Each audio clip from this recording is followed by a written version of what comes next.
Welcome to the second part of Those Dark Places, the Redacted report. As we left it yesterday, everybody was heading towards this planetoid.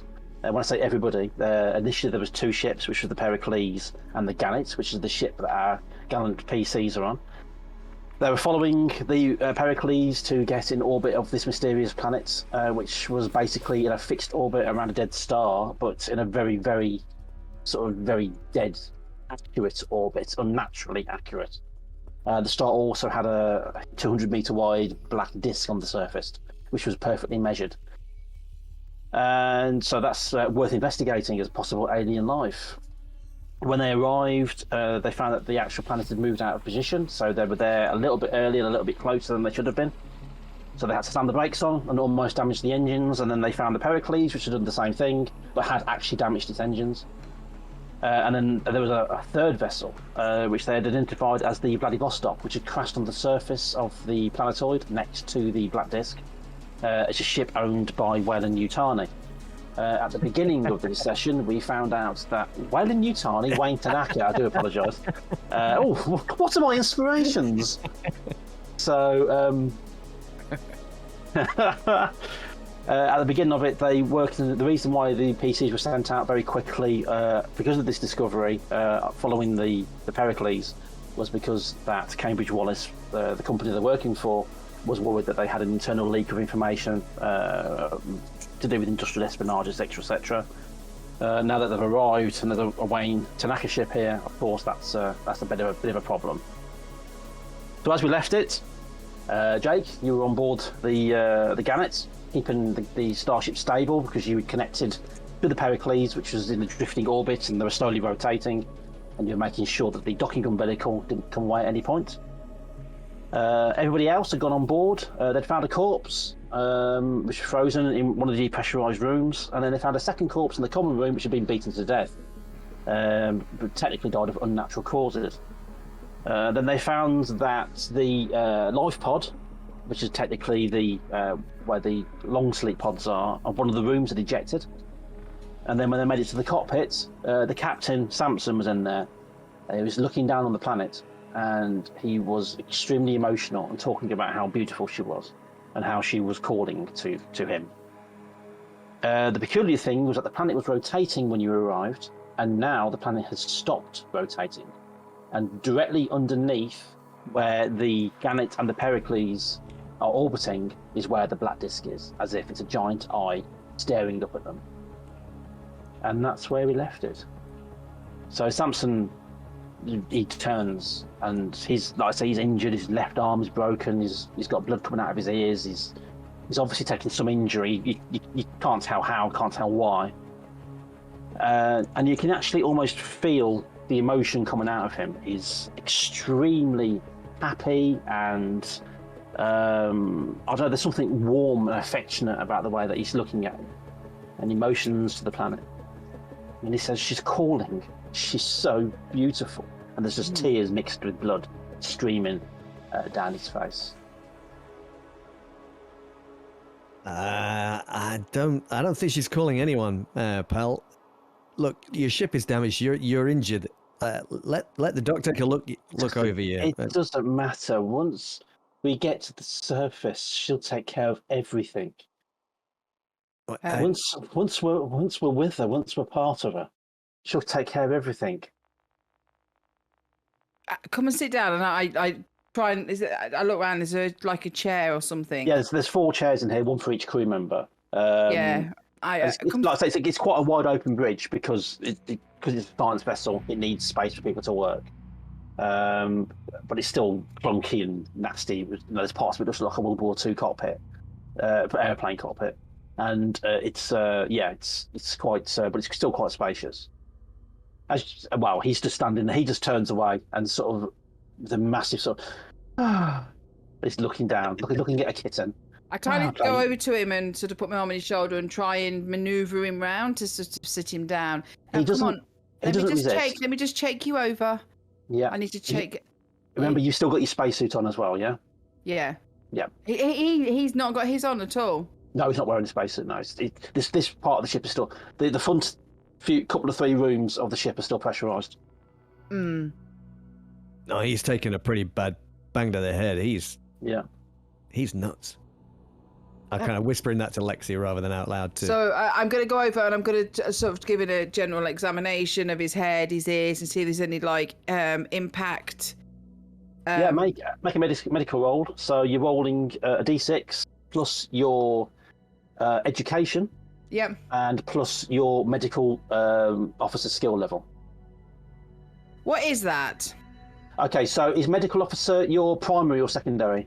Yeah, primary. Primary, so that's a +2. So you're rolling a d6 plus your education and then +2. So a d6 plus 6 basically then? Yeah, go for it. Okie dokie. And I rolled 6, so I got a 12. So that's maximum. So yeah, you sort of given the once over, your actual medical scanner's on your arm of your spacesuit, so you can access that. And for your hand is like the sensor, you're sort of checking him out. Yeah, he's got a broken left arm. It looks like an impact damage. You can't quite tell how he could have fallen. Hence, something came against him with force. But it's a clean break as well. The bone's actually sticking out, but he seems to be completely oblivious to it.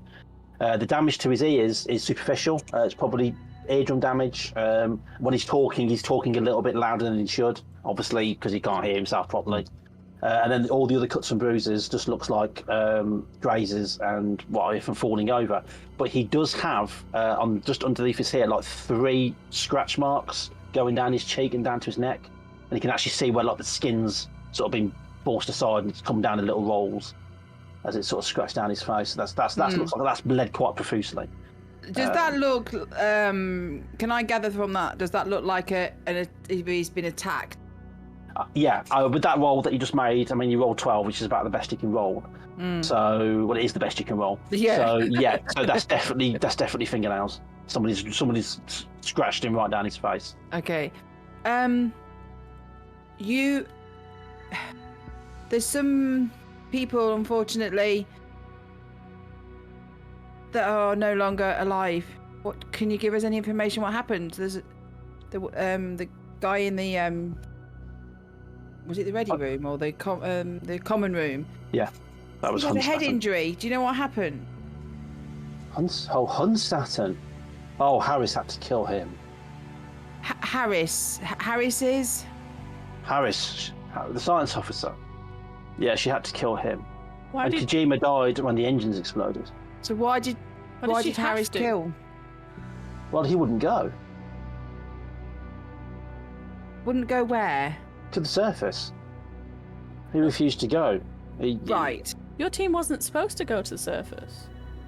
You're a survey mission. The team, the mission, none of that matters now. We just need to be with her. With who? With her, he points to the window. Have you not heard the voices? People talking to you? When we got here, we thought we were going mad, but then we just realised that all she wanted to do was talk to us, reassure us that everything was okay. And the longer you're here, the sweeter it feels. And that's what happened with the Vladivostok. I mean, they threatened to board us. And then they were so desperate to go down, they just crashed the ship. We would have done as well if the engines hadn't been fucked up. And crashing the ship would kill you, probably. No, they were willing to take that chance, and bless them that they did. I'm stepping out of the cockpit at this point, and I'm getting onto the comms to Ilan. Ramon, listen, we gotta get out of here. You didn't find any survivors yet? I'm giving you guys 5 minutes to get back onto the ship. We gotta get down to the planet. It's really beautiful. What? We gotta get down to the planet. The Vladivostok is there. We gotta see if anybody survived there. What? We've found Samson, but he's pretty fucked up. I think there's something wrong with his head. Oh, never mind that. Okay, bring him back on board. We'll take care of it. But there might be other people on the planet that we need to take care of. I mean, this is now a search and rescue. This is not a support mission anymore. You found a survivor? Great, that's fantastic. We don't need to delay anymore. Get him on our ship. We're gonna disconnect and make orbit, and we'll take our shuttle down. What did you say before that? What about the planet? What did you say? I said we got to get to the planet because there's another crashed ship there. There might be survivors. There might be people we need to help. Yeah, I thought that's what you said. I'll cut communications. I'm not sure if Ramon's fucked up as well. This whole situation is very strange. Okay, we need to find out where Harris is.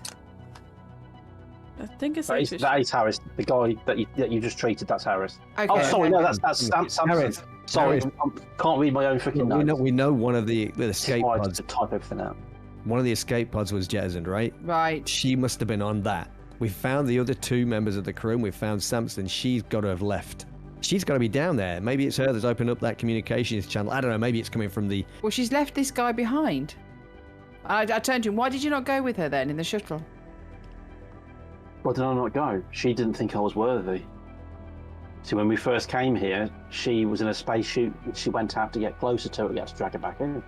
And when we headed back to Stellar Station, she didn't want to go. But she was the only qualified scientist there, and she kept that to herself. And well, we just thought that maybe there was some bad mixture in her oxygen or something, so we just brought her back out with us.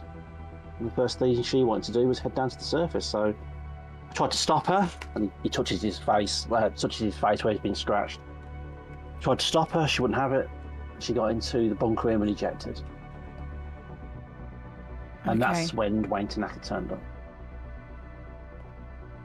And they wanted to board. Yeah, they wanted to know what was going on. They wanted our information. They told us that they wanted to help us because obviously our engines were damaged. I don't know if you've seen it. The engine core's hanging out by a single strut. But, well, we knew what they really wanted. They didn't believe. They didn't want to be with her. They just wanted to take advantage of her. With who? No, You keep nobody's referring to going to her. come here and touch her. It's disgusting. Her, as in... Harris? No. The planet. Planet is a thing. It's not human. Oh, sure. I understand the fact that you don't believe that, but then she's probably not saying to you, yeah, sure. Give it time. Well, maybe we should just get away from here before we get that point, because obviously it's making you all react very weird, like crashing ships and ejecting down to a hostile planet. Oh, it's not hostile. She'll make the planet whatever you need it to be. She's welcoming. She wants us there. Once we're part of it, then well, then there's Well, no I'll more. tell you no what more I'll words. do then. We have got some. We've got a shuttle on our ship. Why don't you come back to the ship with us now, and then we can sort that out for you. I'm going to make a charisma roll. I'm going to ask you to roll a d6 at your charisma score, and your difficulty is going to be 8. So my charisma's 3. So roll a d6 and add 3. Oh, Panzeroony, 5. Okay. He nods. I mean, look, Ramon, he wants us to get back to the ship anyway. You're not trying to trick me, are you? You're not trying to trick me the same way that Hunstassen did. Well, no, you're not leaving via this, are you? I didn't want to kill him, but Right. I go into my bag and say, look, here's take this tablet. It will just calm you down. oh no, you can't give me anything. If you take any kind of medication, it stops. So no, I'm fine. Okay, I thank you. go to put it back in my bag, and then I'm going to pull out a syringe and stab him in the leg with it. Gotcha. Okay then. So first of all, let's make a subterfuge roll. So that's I'm going to just be going like to agility. change my opinion on the poll. Yeah. That's all right. Can you make a? Can you make an agility roll? Oh, It's gonna that's be really rubbish. I've only got 1 on agility. Well, you should have thought about that before you said you want to stab somebody with a syringe. Okay. So he's got a 3 on his agility. So let's do a +3. So he rolls in total 2. a 5. So Oh. you need to beat 5. Oh. I don't think that's going to happen to you. Well, try. D6 +1. Yeah, no. Okay, so you sort of he's there, but obviously he's a little bit wary now. You go into your bag, well, you go into your medic kit, and then you pull out this basically like a hydro syringe, and you lunge him at it, and he sort of just jumps back. He's absolutely shocked, and as he goes flying back, he leaps over towards the console. Let me just get him to make another agility roll. He's got a +3 to this. While he jumps back, I'll go, guys, you need to help me here. He speeds 7, which he almost does, but he leaps forward to the steering controls and he slams his hands on the thruster control, and the port side thrusters start to burn. And the ship starts to move. Uh-oh. Meanwhile, back on the other ship, loads of proximity and collision alarm starts going off. The lights go black, then red, because obviously it's an emergency situation, and red means holy shit. And to the left, suddenly you see gases. There's a horrible wrenching, crunching sound as the umbilical tube is ripped off on the side of the ship, as the whole front end of the Pericles starts swinging around. The back end of the Pericles starts swinging around. All you can see coming towards the cockpit is rent metal and fucked up engines. What do you want to do? Yeah, I'm going to probably use thrusters to take, evasive maneuvers. And I mean, you can hit the button under the post-it note if you need to. Exactly. Yeah. You can now. Okay, so the engine is swinging around towards you. Then, in that case, he rolled 6 on his roll, so that's going to be your target number. So your roll is going to be agility plus your helm score plus a d6. Right. So I do have a +6 on that, whatever I roll here. Then you should be fine then. And at the same time, I am going to. That's a 12. And at the same time, I'm going to call out, hey, Judd, can you hear me? You bent the ship back. You managed to pull it backwards just as the engines go underneath the belly of the Gannet as you sort of go up. And it almost, you can hear a bit of a scrape, and that's probably the docking umbilical's been ripped off. And now there's air lines which are ruptured, and that's now whipping around outside like some fucked up snake. I'm going to quickly tackle this guy to the floor. Nobody else is doing anything. I was going to it's going to be an opposed strength roll then. He's got a strength. He's got a strength of 1 because he's injured. So you're going to have to beat a 5. My agility. Strength. Strength. Oh, I got 2 on that. Go for it. D6 plus 2. 5. Oh. Hooray! You go flying forward and you basically just wrap your arms around him, but you've done it extremely well. You've done it so well, you are going to inflict damage. Because the ship is tilting, everybody's thrown off their feet slightly. He goes flying forward. Roll a d6, and as long as you don't roll higher than 3.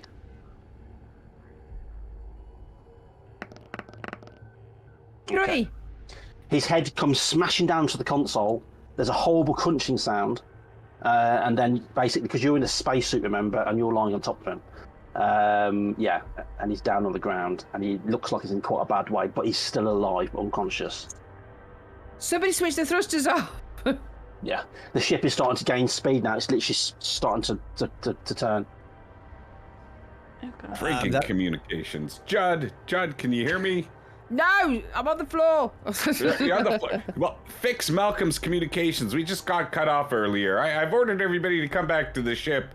Now I don't know how you're going to get back here. We got to get back down to the client. Lexi, stop the ship from crashing into the... Alarms start going off, collision alarms, and then also uncontrolled descent alarms start going off. I'm going to have to try and do something about that. Malcolm can use the helm, so I'm going to jump forward and try and grab a hold of the controls, start pressing buttons and wrenching on levers. Without the engines, you're just going to have to rely on thrusters, yeah. That's cool. You leap forward, you grab hold of the controls. It's going to be more difficult than normal, so you're rolling a d6 plus your agility to wrench control, first of all, plus your helm position, and your difficulty is going to be 8. Okay, so that's plus 5. I got a 50-50, and I rolled a 1. Oh! What are my rules, Mark? What are my motherfucking rules? I don't like rules. You rolled a 1. When we next play this game and we next play like Pressure or everything, I'm going to change one of the things at the bottom for to come up and say, don't roll a 1. Or he needs something like fireworks to go off across the screen. He rolled a fucking 1. Yeah. The more you roll, so you dive over the controls. You've actually made things worse. You grab hold of the controls, and then in an attempt to correct, you've overcorrected. The ship starts to slow down spinning, but then it starts to rotate. So instead of spinning on your length, spinning on your width. Anyway, instead of doing a flat spin, you're now doing a roll, and the ship is now, as you're watching, Jake, you can see it go into a roll, which is possibly the worst thing he could have done, because now he's literally going end over end in a roll, heading down towards the planet. If we're in the thing here, are we like being thrown around now? Well, I'm glad you said that, so I'm going to need you all to make agility rolls. No, we're fine. This is rubbish. So can we roll fine, something I else? should have thought about that, and you're pointing out the fact that the ship's spinning and you're still on it. I was absolutely fine with it, but no. In comes Angie. Yeah. So roll yourself an agility roll. What do I need to roll? It's difficult, it's going to be 7. I've rolled a 9. Okay, you're I good. haven't got one. I'm not going to roll a 7 unless I roll a Unfortunately, 6. I'm Oh holding no, if you roll a 6, you've rolled a 7. No, I rolled a 1. Oh no. What did you roll, Tony? A total of 5. 5, okay. So the pair of you that have failed, I need you both to make a strength test. So roll a d6 and plus your strength. And if you fail, you will take 1 point of damage. My d6 plus my strength. D6 plus your strength, yeah. Difficulty's going to be 7 again. So I need 5. 5. So you take a point of damage, so that's a point off your strength. I got 8. I've only got 2. So now you've got 1. Yeah. So, yeah. That's kind of how it works, I think. Yeah. As you basically, you're in the seat and you're holding on for dear life in the seat because you've not strapped in, of course. So you basically just, I don't know, you're holding yourself in place with your buttocks or something. The rest of you flying off. Of course, the bad news is Samson, who's now not got anybody on top of him, he's flying around the cockpit himself.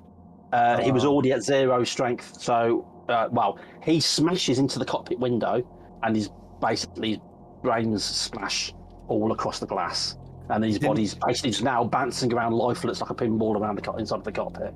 Oh, that's why I messed up. Yeah, nice one, Mark. You're supposed to bring back survivors. Yes, That was sure. your I hope you job. don't fucking drive.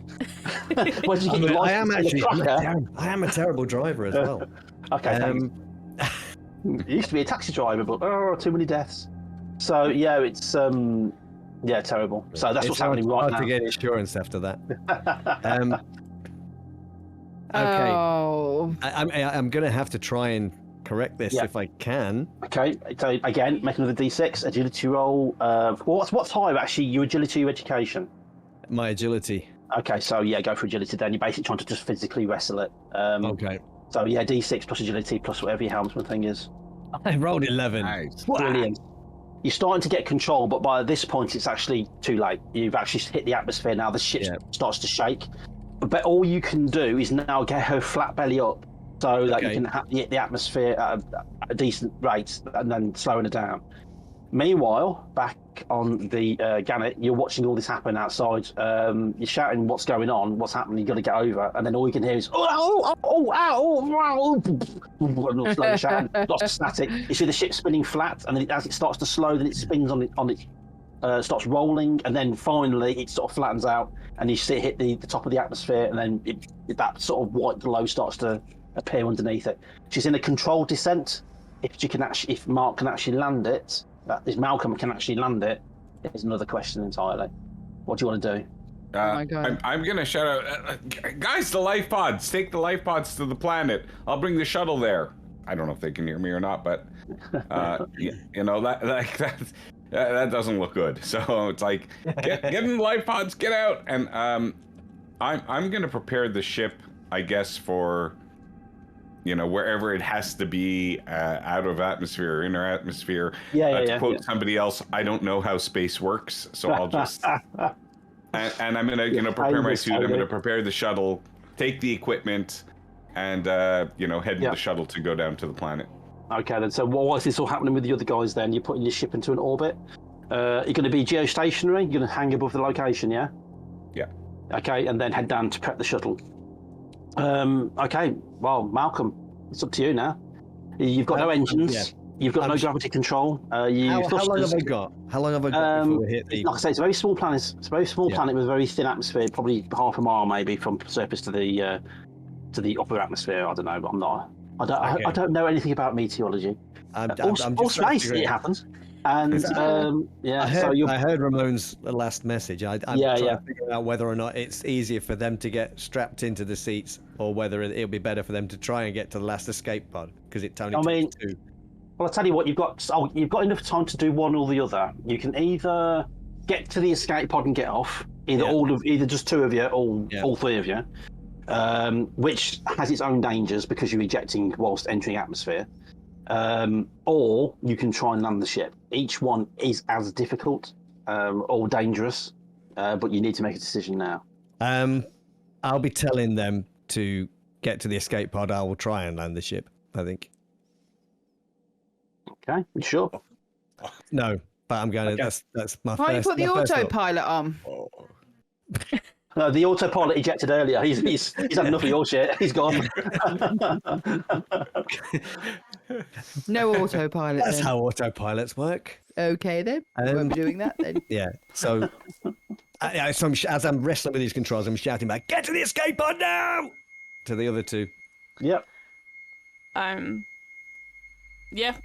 Straight, I'll just listen and we'll go back to 4A. I Yep. think. Have a look. It is 2. Oh, no, 2. It's 2B. 2A I ejected earlier. Oh, yeah. It's Was I 2B. injured being thrown around? Am I able to just get up and run? Yeah, you're injured. It's just bruising, head banging. It's just basically just banged your head on the inside of your bowl. But as you get up and you start heading back to the door, if you get there's a hissing sound. And by the sounds of it, your helmet's ruptured. Do you remember in the last game where you got hit by the debris? You got 6. Yeah, and you got dead on the number. Well, this has come back to haunt you. It's the actual impact. Is there any the damage sellotape that's rolling twisted around it. that I can grab to sellotape my... Well, it's up to you. You can either do that and spend precious moments trying to seal the leak, or you can just get to the escape pod. There's no like spare helmets, like... No, not in here, no. They were all in the engine room. And, I'll just run then and put my hand on my head. Okay, it's the actual seal. The actual helmet itself was twisted slightly, and the seal around the neck has come loose. So the actual gasing is coming out sort of the right-hand side of the neck seal. It's not great. In fact, you're already down to 10% oxygen. You probably got about 8 minutes left. So that's the best you can do is put your hand over it and trust in whatever gods you pray to. So you two are running to the escape pod, yeah? Yeah. Okay.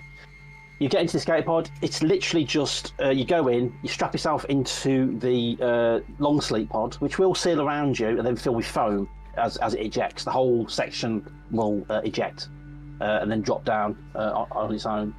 It literally takes moments. So that's the decision that you've made. You get inside, you get in the pods, you jump in. The alarms start to go off. It's like, are you sure you want to do this? Yeah, fucking do. And the actual ship sort of blows you out at the side of the vessel. So we'll come back to you at the moment.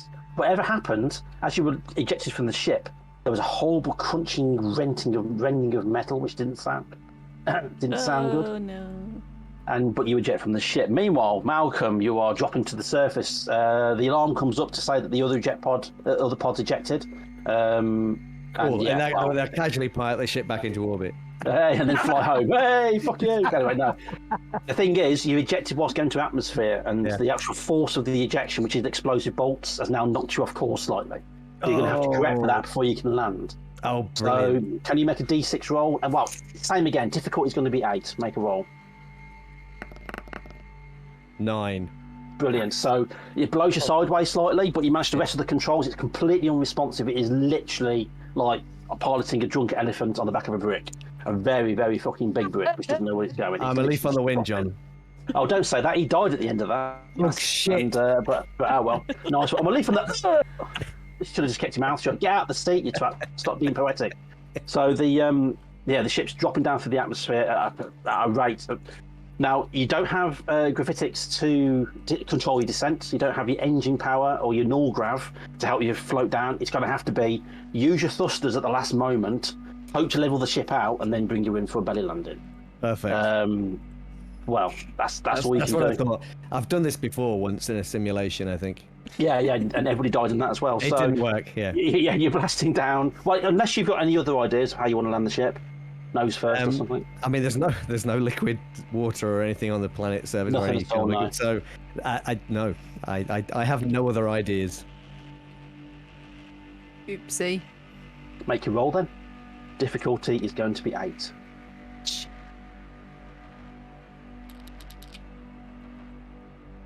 That's an 8. No, it's not. It's a 7. I failed. Oh, Shit. The shit comes blasting down. You hit the thrusters at the last minute. The nose comes up, but you've hit them too early, and they run out of juice before the back ends even touch the ground. Yeah. Next thing you know, that's it. Then the back end just slams into the ground. There's no control on the nose. The whole thing comes smashing into the ground, and you're crashing. Actually, I'll let you decide. Actually, there's 3 areas where you can land. There's just anywhere around the disc. You tell me north, south, east, or west. Yeah. To the east or to the right of the disc, you've got the crash site of the Wayne Tanaka vessel, the Vladivostok. And then to the left of it, as you get closer, you can see the crash site of what looks like another knife pod. So it's up to you where you want to land. I'm gonna, if I've got the option, if Malcolm actually has a choice, I think near the Vladivostok, because that was relatively intact, I think. Again, it was in the same situation as the Pericles. Yeah. It's blown its engines out and then tried to land. Yeah, so that's why I'm aiming more for that, I think, then. Okay. But, as I said, it's the fins hits first, the front end hits, and the actual ground is like sand. The whole thing's just like smooth sand everywhere. It's not, there's no rock, there's no features, there's no plants, there's no mountains, no hills. It's just sand. Quite deep sand, probably knee deep. If you're actually standing outside, which you're not, so I'm just giving away information that you don't need to know. So you're basically just slamming it into the sand, and it's literally just spraying up everywhere, turning parts of it to glass with the superheated underbelly of the vessel as it starts hitting a gouge through the sand, and then when the nose hits, it almost tears the ship to pieces, and that's when you have to make. You have to make 2 rolls actually. Both are going to be difficulty 7. The first one's going to be an agility roll to make sure that you stay in place. And if you fail that one, then you're going to have to make a strength roll. I made it. That's an 8 on the agility roll. On the agility roll. Okay, make a strength roll anyway, just to be on the safe side. Just don't roll a 1. Oh, you knob. No. Anyway, sorry, I had to say knob. It's tradition. So, yeah, you've lost a strength point, unfortunately. Okay. So you kept yourself in the seat, you're sort of holding on, I don't know, just a second before the moment before impact, all you can hear is your own breath and your blood pumping in your ears. It's like... Yeah. That makes sense. And then bits flying off, the glass smashes, sand's coming through the screen, the whole side of the ship gets torn to pieces, and it slides and then goes sideways slightly, and then comes to a rest. 8 meters away from the arse end of the Vladivostok. So, yeah. Yeah, but you're alive. Meanwhile, in the life pod, that's exploded, you're both dead. Anyways, no, I'm only joking. So in the life pod, you're tumbling down through the atmosphere, you've hit the atmosphere. Unfortunately, it's an uncontrolled descent. There's nothing you can do. All you can do is hold on and hope that the foam that's surrounded there, the impact foam will save you. After a few moments of rumbling and shaking, you've obviously passed through the atmosphere. And then basically there's a readout showing you a descent, and then it starts flashing red, like a warning, you're coming in too fast. Chute not deployed, gravitics not deployed, and just what the fuck? And then next thing you know, there's a hefty impact, and I'm going to ask you both to... Actually, no, this has got nothing to do about you guys, this is about the pod itself. Can you one of you roll a d6 for me? Tony, I'm going to ask you to roll it. So it's your fault, basically. So yeah, roll a d6 and don't roll a 1. Oh. Like that'll ever happen. 3. We're okay. Okay, brilliant. You slam into the ground. I'm going to roll randomly. Actually, I'm not going to tell you. Actually, no, I'm going to roll a d6 here. I'm going to use my traveller dice. Okay, that's where you've landed. It comes down. It smashes into the ground. There's a horrible rumbling as you're obviously sliding across the ground. By the looks of it, the red warning flashing sign suddenly switched to green about 2 seconds before impact. So obviously something's kicked in.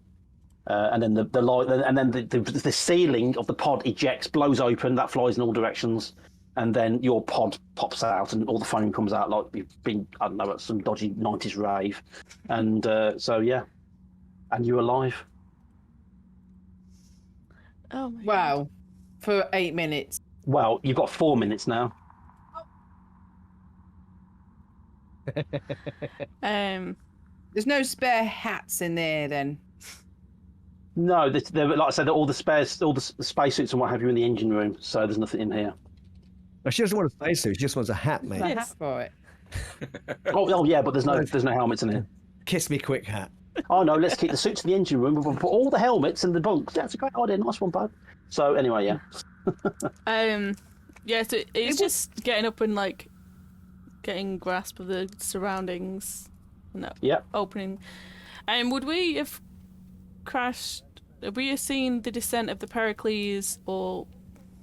You wouldn't have seen that because you were, like I say, inside the pods covered in foam. Okay. As you climb out, you've landed 300 meters to the south of where the Pericles has landed. So in the distance, as you sort of look up and out, in the distance to your left, you've got the black disc, and then ahead of you, you see the arse end of the Pericles. Okay. And they're all like massive mounds of dust and sand slowly settling.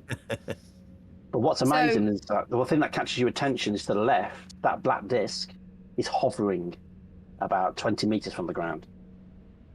And it's about 10 meters thick. What? And it's not touching the ground at all, it's just hovering.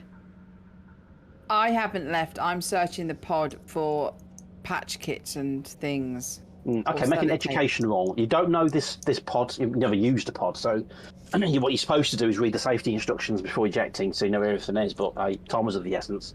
So make an education roll.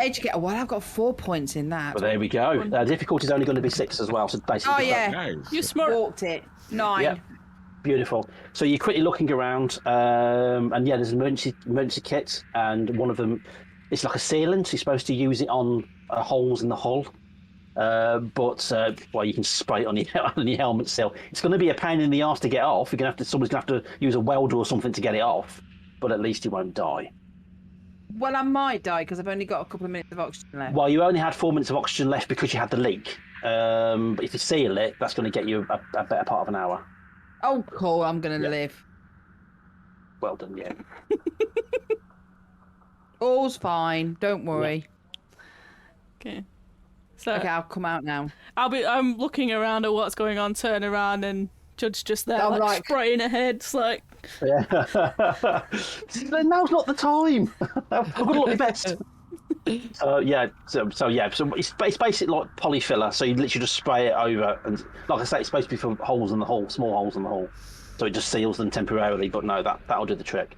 But it sets like super glue. So yeah, someone's gonna have to come at you with a hammer and chisel to get your helmet off, or rip your suit apart so you can just lift it all over your head. That sounds good. I just like, That's yeah. foreshadowing right there. Oh yeah, rip your suit apart. Yeah, maybe I should have said that out loud. But yeah. Meanwhile, back on the Gannet,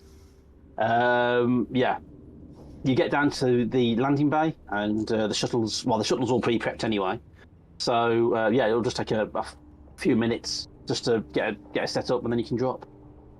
Yeah, I think if I've been watching out to see how many pods would have ejected, and I'd only see 2, I'd be like, damn it, I bet you Lexi didn't get to a pod in time. She's the least trained of everybody for these types of things. I mean, Malcolm wouldn't try. He wouldn't be so stupid as to try to land that thing.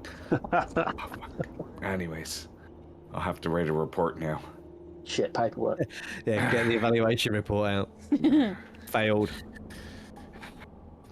Damn it. Hey. And I'm gonna rush. I mean, I'm missing a crew member now at least, or I have one crew member not accounted for. So. Well, your ship, she's a bit damaged, but she's still space-worthy, and she sits into a geosynchronous orbit above the crash site. Yeah, you get down to the shuttle, she's all prepped, you climb in. The whole airlock depressurizes, the doors below you sort of drop and swing open, and then the docking clamp sort of slowly lowers you out of the ship. And then that just basically just releases straight away, and then it'll just drop off slightly, and then it's under your power now, so... Right. See, it's easy enough to fly down. Do I notice anything as I'm flying down, like any escape pods that are in the atmosphere that malfunctioned, maybe, or something that? No, there's a bit more wreckage now. A few more bits of the Pericles fell off. Also, that docking umbilicals got completely shorn away when it started spinning, when it started rolling violently. So that's sort of drifting away. But other than it's almost like glitter and dust of what's left of the wreckage. The rest of it sort of followed the Pericles down. So it's easy enough to navigate. There's nothing there that's dangerous. On the surface, the other readings are basically giving you the Pericles behind the Vladivostok and the escape pod from the Pericles, 300 meters, or give or take, behind the Pericles.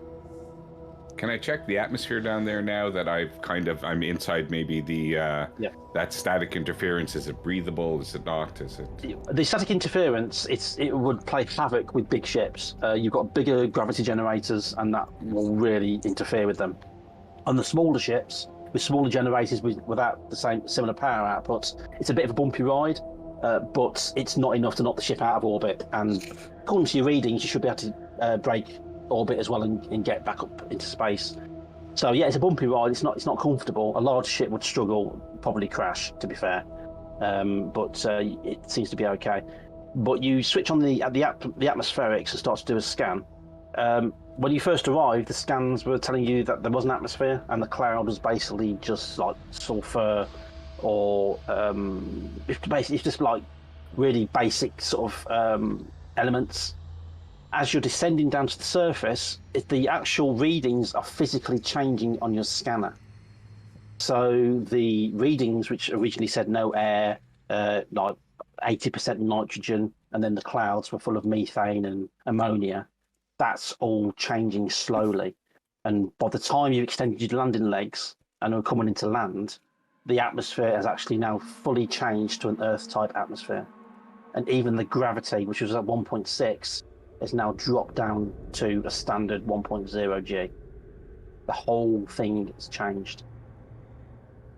Yeah, the magnetic interference was not giving us accurate readings and stuff. No, this is great. All right, I'm going to start scanning just to see if I can find any signs of the escape pods and where my crew might be. There are 3 life signs. There are 1 life sign in one heat signature from a human body in the cockpit of the Pericles, and then there's 2 more in the lifeboat. Okay, I'm gonna put my beam kit on. Okay. And I'll land probably very close to the Pericles. There's also 1 heat bloom coming from the Vladivostok. In fact, it's 1 large heat bloom. It's about the same size as 4 people, but like mushed together. So it's either 1 person with a fever, or it's the same mass and reading as 4 people all in one place. Maybe they were bringing livestock down for some reason. Check. All right. So yeah, I'm gonna land as close as I can to the. Well, yeah, that really depends. I might actually go closer to where the escape pods were if I could find them first, because that's what I'm. Well, as you come into land, if you swing down to the escape pods, they're actually climbing out of the escape pod now. One of them appears to have sprayed polyfiller on herself, but other than that, they seem to be intact. As you come sweeping in for land, your retro sort of burst. You're blowing sand everywhere. It's a really fine sand, like desert sand. And you sort of just come down and slowly you settle down. The landing legs and the weight of the ship push the landing legs probably about a foot and a half. So they sinks into the sand, and it actually sinks at a very slight angle. You're slightly off by about 2 or 3 degrees, but it's a soft landing, so there's nothing that's going to impede a takeoff. He said. I'll be in my suit, but my intention is as soon as I get out of the shuttle, and as soon as my watch shows that all the atmospheres are normal, I'm going to take off the helmet and just enjoy the atmosphere. Well, the atmosphere is now reading as normal. It's reading as breathable. It's reading as all the average percentages that you normally get on Earth. Well, at the moment on Earth, the atmosphere is fucked because we're arseholes, but and because the meteor hit it as well, which doesn't help. But it's basically reading as it would be on a normal summer day near one of the atmosphere formatters that you get on Earth these days. So it's breathable. Just breathable. Oh, I'll just pop my helmet off then. Oh wait, you don't know. I'll also use the communications. Judd, Malcolm, what happened to Lexi? Why didn't she eject? What are you talking about? Oh, comms on now. Yeah, comms are on. Yeah. Did mine work? Yeah. What are you talking about? I ejected with Judd. Well, what happened to Malcolm? Where is he? He decided to land the ship. I beg to differ. That wasn't landing. I mean, it hit the ground. That's landing. I suppose. I haven't heard anything Malcolm? from him yet. Yeah, I think there's something wrong with his communications. I got cut off before. No, I'm here. Oh, you got that sorted out. That's good. Yeah. Um, How's everybody? Yeah, yeah. Never mind that. We've got life signs from the Vladivostok. Oh, there's people there. I'm pretty close. I can go take a look. Yeah, we have a heat signature coming from there. You should probably check it out. We're only about It's 300 large. meters behind. Was there any damage to the Gannet? Minor. She's safely in orbit now. We got our lift home. We have nothing to worry about.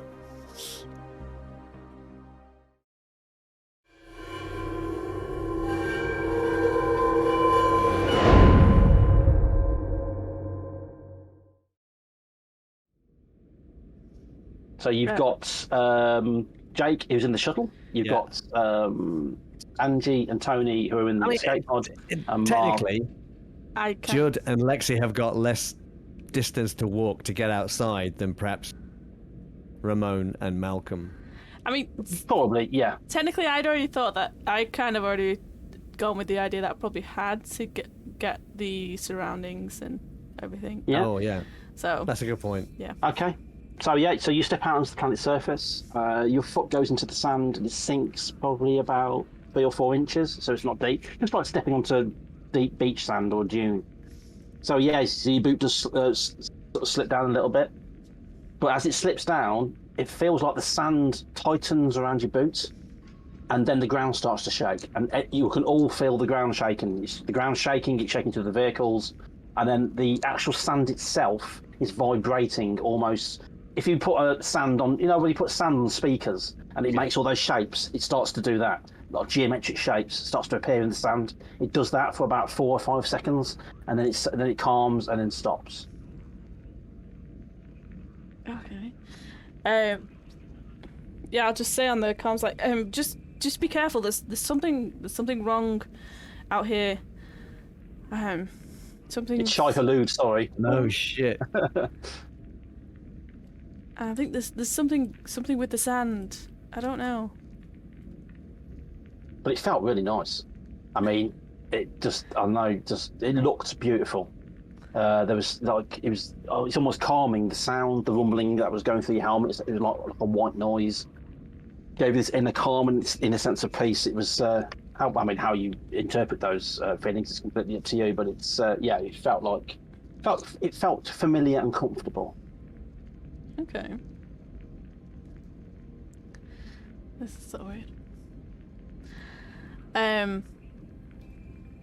Yeah, so I think at that point I'll just turn to help Judd out. 'Cause I know she got banged around a little bit, so. Yeah. I mean, probably just a little bit groggy, a little bit bruised. She has got blood coming down from the left hand side of the temple. A left hand temple, where her head's impacted on the inside of the actual helmet. But other than that, she's okay. It's weird because your suit readouts are actually telling you that the outside atmosphere is nominal. Yes. But we all would have. We all would have known the scans beforehand about the state of the atmosphere and everything, wouldn't we? Yeah, unbreathable, ammonia and methane in the clouds. You would have known that the planet was. Well, you simply do not walk on it without a suit, and it would have been difficult to walk as well because the actual planet itself is 1.6 G, but according to your suit readout now it's 1.0. It's normal Earth gravity. Very peculiar. I think after helping Judd out, it's just moving towards to meet up with Ilan, I guess. Yeah, I'll be taking the med kit, whether it's a satchel or a backpack, whatever. I'll just take the med kit out with me, in case we have people that need it, people that came out of the ejection pods and that heat signature, whatever that was. The Yeah, you exit the shuttle. There's a rear lowering ramp. You don't have an airlock. It's literally just straight in, straight out. Mhm. So the rear ramp right there. The rear ramp goes down, and then you walk down. And then as soon as you put your foot on the sand, exactly the same thing happens. It feels like the sand tightens around your boots, the boot that's on the ground, and then that vibration starts again for about 4 or 5 seconds. Again, the geometric shapes in the ground, but this time a little bit more severe. And for a moment, you feel as though you see a picture of something familiar, but you can't. But again, it feels pleasant. It's a pleasant feeling. It feels welcoming and warm. And it's almost like your shoulders are being massaged. The vibration going through your body it feels like a body massage. It makes every single one of your muscles relaxes. It's actually quite inviting. Take a deep breath in. Yeah. Like just take in the whole atmosphere, the whole air of the place. Look around and just say, what a beautiful place this is. It is strangely gorgeous. You can still see the stars, the black stars, because it's only a thin atmosphere. The black stars, sorry, black space and white stars. The black stars, where the hell are you? Looking out through the atmosphere above the black disk, and then it's just cloud cover until the horizon. The horizon's a lot closer because it's like I say, it's half the size of the moon, and then it's just sand. Just as far as the eye can see, just flat, featureless sand. And it's level. There's no lumps. There's no dunes. It hasn't been swept by air. It's level sand. It's almost like a Zen garden, but without look before somebody's raked it. It's just smooth, as far as the eyes can see. Well, guys, no doubt that the corporations want to make a beautiful vacation spot here. This is so idyllic. No wonder everybody's been racing to get here first. I told you guys, follow the money, mystery solved. We're actually getting paid to take a vacation. This is fantastic. How's everybody doing? Let's go to the ship, see what's going on there. Yeah, I'm on the cockpit of the Pericles. I'm searching around for some kind of maintenance kit. I'm looking for the heaviest kind of wrench or something I can find. And when Ramon's saying that, I've got my comms turned off. I'm going, you're so full of shit. and ignoring the bit of blood that's on the inside of his faceplate, kind of ignoring not trying to think about where that's come from. Yeah. And I want to find the heaviest big fuck off wrench or a hammer or something that I can Well, find. that power hammer that you brought in with you, remember, from the other room. I think you had it in your hand. I did. That's I still did. there. Yeah. Okay. If you hit somebody with or hit anything with that, that'd do some. It's designed to drive permanent sort of self-sealing rivets into hull plating. Wow. So yeah, it's a powerful piece of kit. I'll scoop that up and stagger my way to the nearest exit. Well, the nearest exit is the window because literally the whole front end of the ship's been ripped off. So you take 2 steps, you're just out. It is the power hammer on that bad boy. Yeah. Now, what was peculiar is that second tremor, what you notice is all the sand, because remember when you hit and you sort of drove along and then it ripped off the front, all the sand's piled through. So you're up to your knees in sand at the moment. Oh, okay. Oh, God. And it's all spread out on the floor. But when the vibrations started and those weird patterns started, it happened as well on all the surface of the sand that's coming through your cockpit and down across the floor as well. So all across the floor, it was making these weird shapes. So everywhere the sand was, it vibrated into these peculiar shapes. And now it's smooth again. And the only reason why this sand is lumpy and destructed is because it's covering a smashed up starship.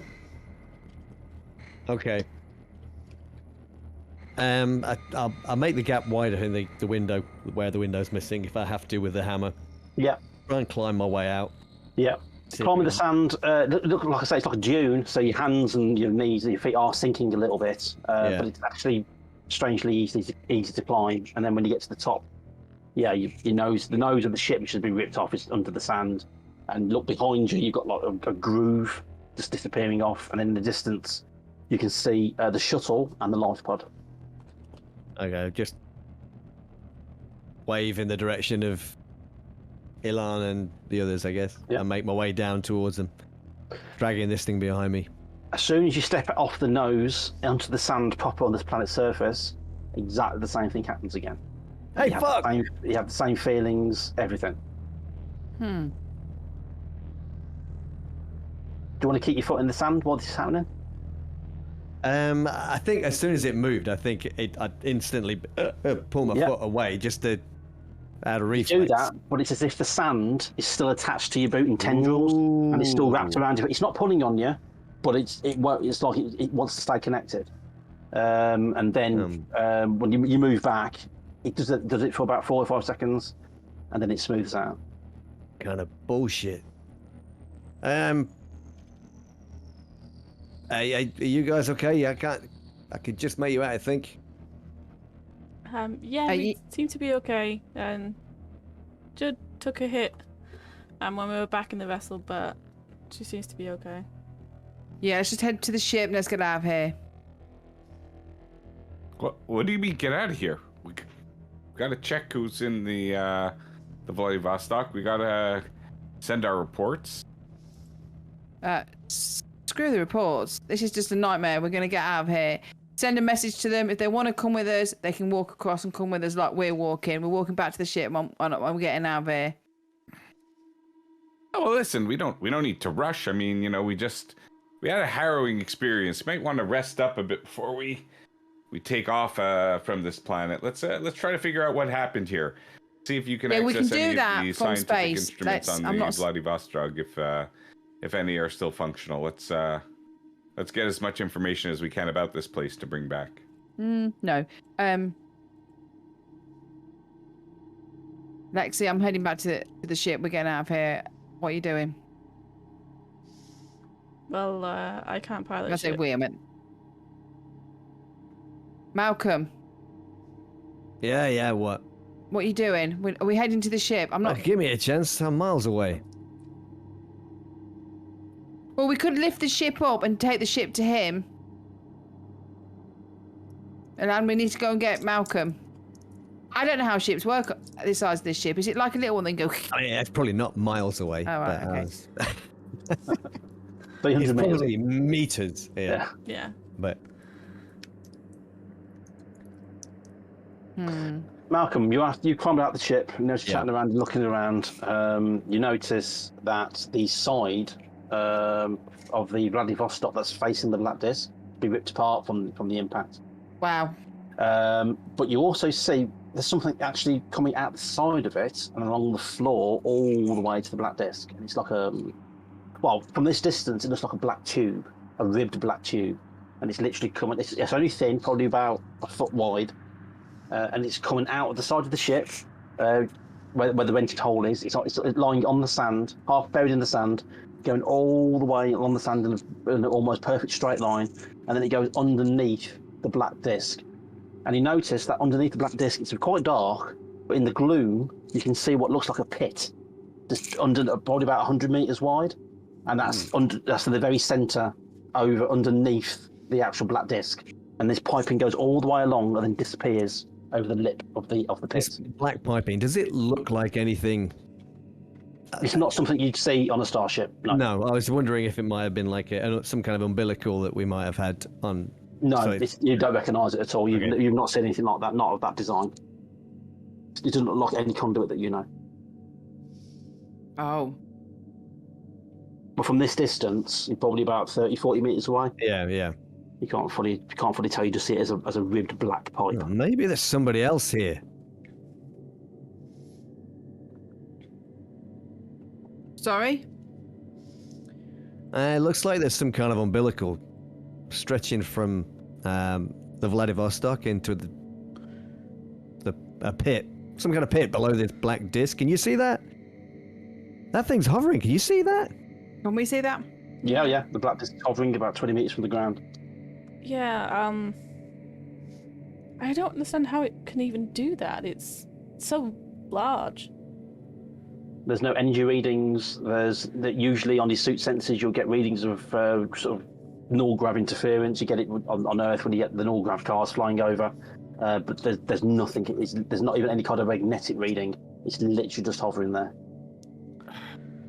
The black disc. I'd say it's a shame to do mining on a planet that's so beautiful. Is the black disc reflective or anything like that, or is it? No, there's no. I mean, it kind of catches light, right, but it doesn't reflect it. So there's enough to know that it's there.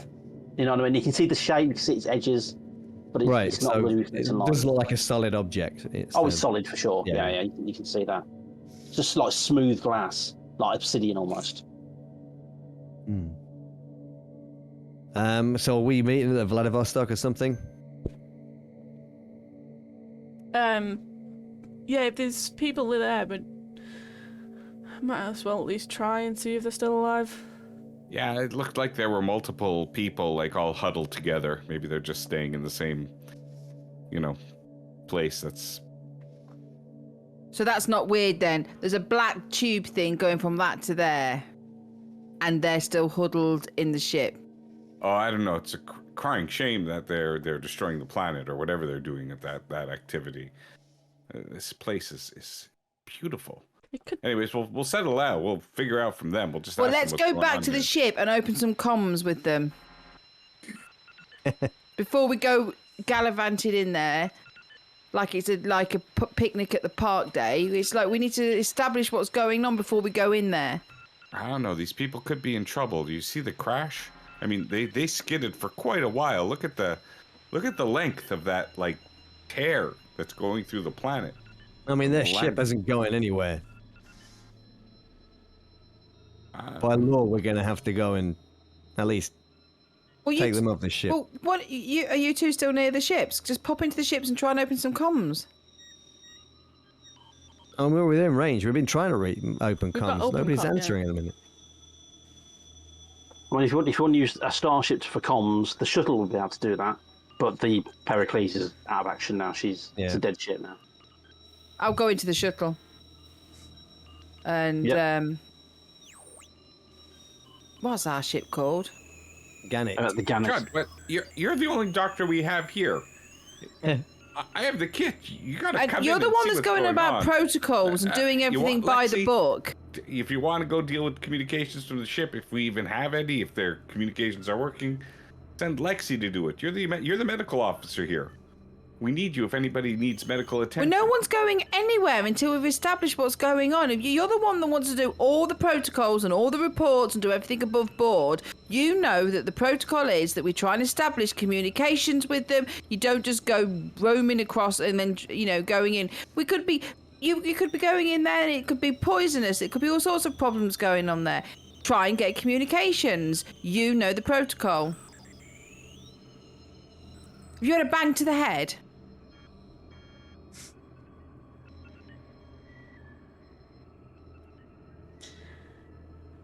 Like, we can try and establish, see if the communications on the shuttle is any better than our open comms, but I don't know if anybody's going to actually respond. The situation will only be assessed by going. Don't forget that Harris is down here. And we know she's already killed somebody.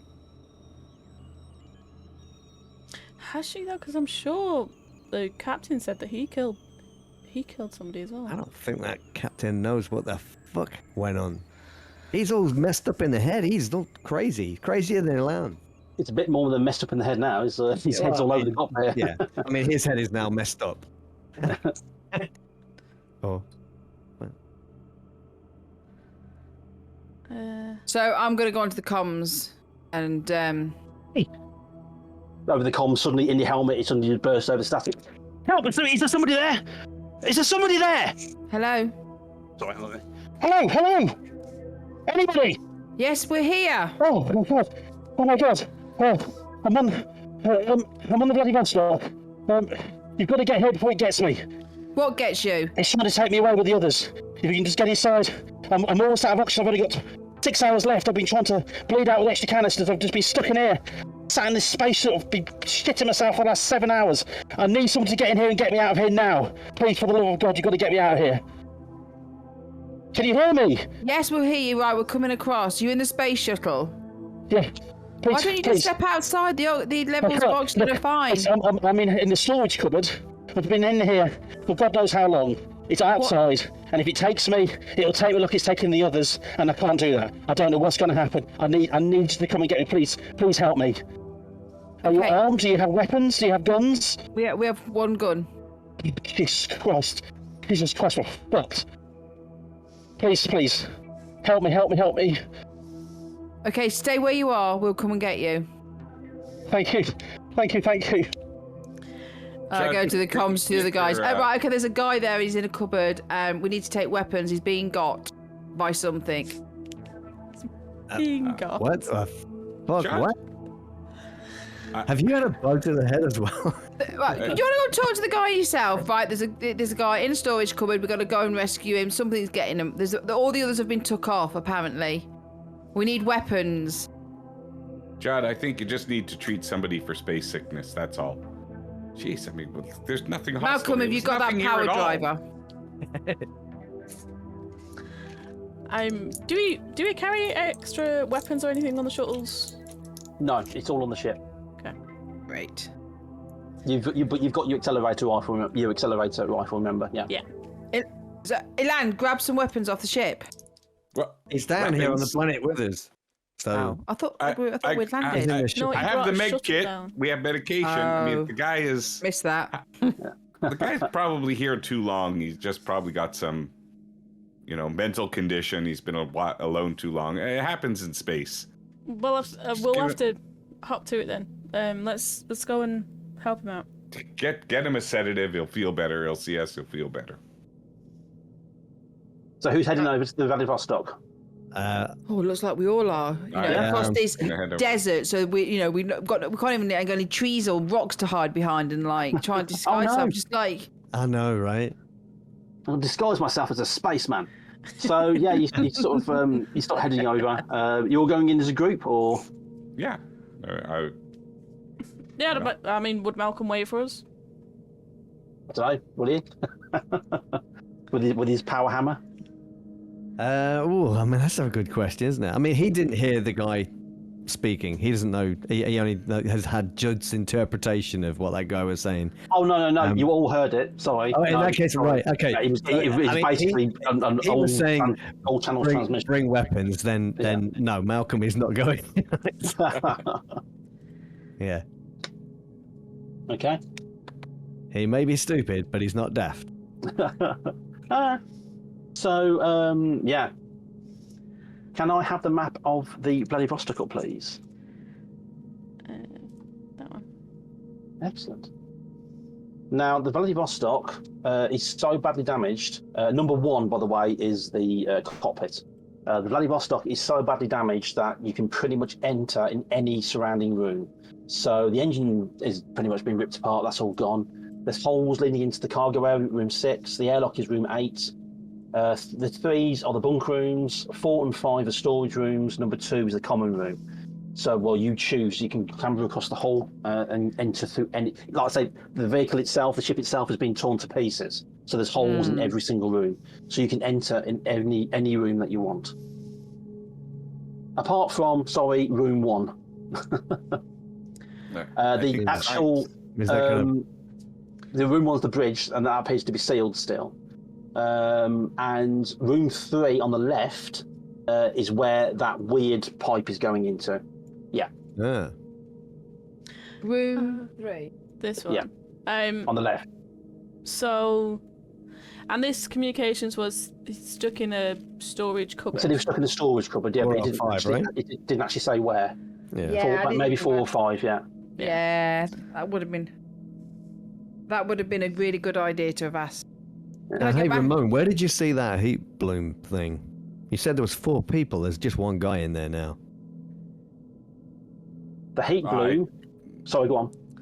Yeah, no, it seemed like a larger heat source than a normal human being. So probably just there were a few of them all huddled together. But I mean, it sounds like this guy is absolutely insane. So who knows what's going on in there? You're right. We should probably be prepared. But the other 4, I mean, maybe they're just not conscious now, or maybe they're, who knows? But they were all massed together in one place. And that place was that number 3 room on the left-hand side where the umbilical is going into. Yeah. Yeah. Okay. Okay. Okay. But he said there was something out to get him. He said there was something trying to get to him. Right. I want to point out to the rest of the crew then about the umbilical that I spotted, the black tube. Yeah. I mean, from what Ramon is saying, that black tube is going into that room where that signature was, the heat bloom. He said there was about 4 people in there. Ooh. Yeah. And that's not where this guy says he's hiding out. Maybe the heat bloom is the result of the mining activity? If they're mining... Mining activity? What are you talking about? Nobody's what mining else here would yet. that tube be doing going into the earth like I that? don't fucking know, man. That's what I'm saying. Look, what do people do on planets? They mine them. That's what they do. There's no other explanation for this. I mean, come on.